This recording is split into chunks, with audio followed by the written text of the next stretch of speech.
86-70. l'Umana Reyer chiude la regular season con questo risultato vincente contro Brescia. Niente Washington Kennedy né Tonut con Biliga e Giuri in panchina in condizioni precarie, ma alla fine ce l'hanno fatta lo stesso. Ho visto proprio una bella Reyer, al di là poi della posizione della partita che poteva contare o meno, ma ho ritrovato proprio lo spirito combattivo, di sacrificio, bella coesione,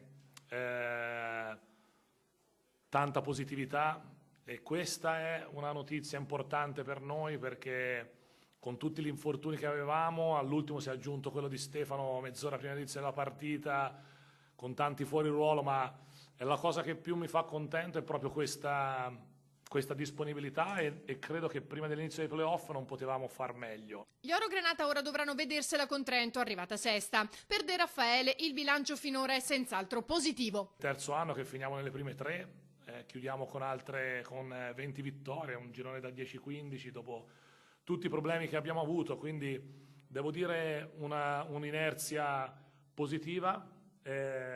Sulla partita credo che abbiamo fatto una difesa veramente molto solida per tutti e 40 minuti, con tante situazioni provate diverse, con tanti quintetti provati diversi e quindi con tanta disponibilità da parte dei giocatori, che era la cosa che mi interessava di più.